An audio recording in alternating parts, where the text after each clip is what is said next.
Komandan tank tempur Israel ini dihabisi sniper Hamas di Gaza. Begini penampakannya. We are at war with a very brutal enemy that needs to be defeated squarely.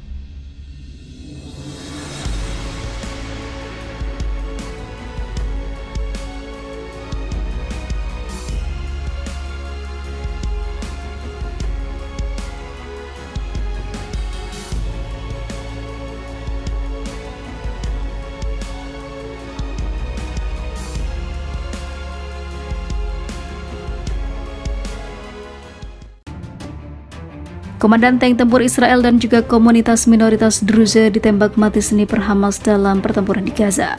Letnan Kolonel Salman Habaks dihabisi dalam pertempuran 2 November kemarin.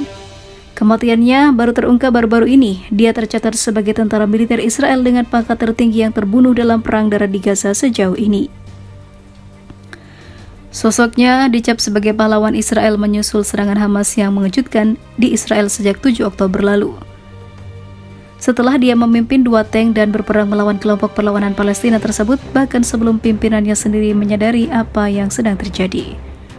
Habaka terbunuh ketika pasukan Israel memperdalam serangan darat mereka ke Gaza. Dia bagian dari komunitas minoritas di negara tersebut, di mana populasi non-Yahudi Israel berjumlah sekitar 20%, termasuk Muslim, Kristen, dan Druze. Sebuah agama esoterik dan juga monoteistik yang menggabungkan unsur-unsur semua agama Ibrahim dan juga filosofi lainnya. Pada hari di tanggal 7 Oktober kami merencanakan acara keluarga, kata ayah Habaka, Ahmad Habaka, kepada Fox News Digital dari rumahnya di desa komunitas Druze, Yanuh-Jat di Israel Utara. Saya menelponnya untuk memeriksa apakah masih berlangsung, tetapi dia mengatakan kepada saya bahwa dia harus segera kembali ke markasnya. Ketika saya bertanya alasannya, dia hanya menyuruh saya menyalakan TV. Sementara Ahmad, seperti kebanyakan orang Israel lainnya, masih berusaha mencari tahu apa yang sedang terjadi. Di sepanjang perbatasan jalur Gaza, putranya yang sudah menjadi komandan IDF melaju ke markasnya di Gurun Negev untuk mengambil tanknya.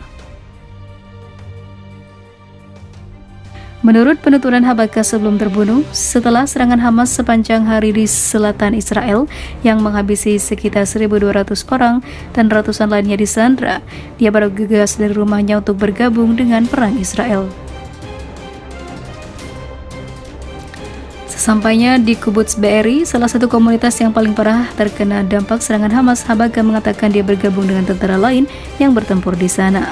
Saat menuju Gaza beberapa minggu kemudian, Habaka mengatakan kepada tentara di bawah komandonya bahwa dia mengharapkan rakyat Israel untuk terus bersatu, untuk terus tangguh, karena hanya dengan bersama kita akan mengetahui kekuatan kita, katanya saat itu.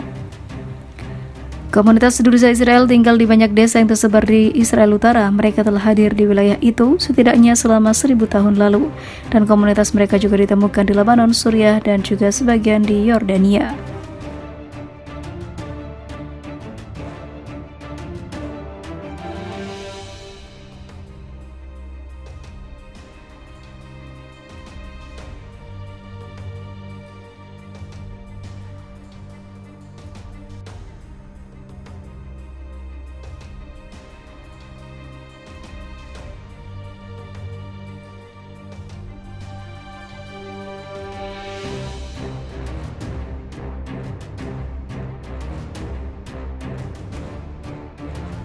Jet tempur Iran bombardir Israel habis-habisan.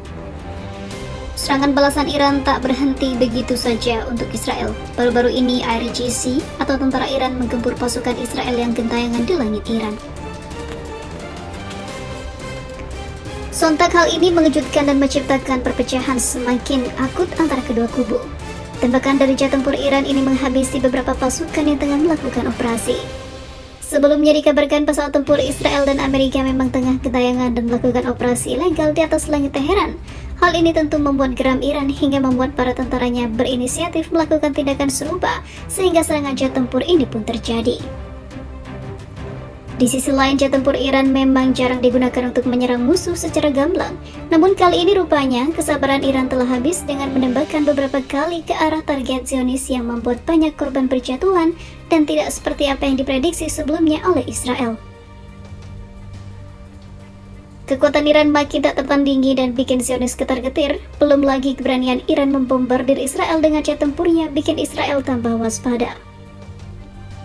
Di sisi lain, Iran membuka pangkalan bawah tanah pertamanya untuk jet tempur yang dirancang untuk menahan kemungkinan serangan bom penghancur bunker dari Amerika Serikat dan Israel, lapor media pemerintah. Pangkalan itu yang diberi nama Ogab 44 diambil dari bahasa Persia yang berarti elang. Dapat menampung semua jenis jet tempur dan juga pembom selain drone, kata kantor berita resmi IRNA. Lokasi persis dari pangkalan itu tidak diungkap, tetapi media pemerintah mengatakan tempat itu berada pada kedalaman ratusan meter di bawah pegunungan dan mampu menahan bom oleh pembom strategis AS.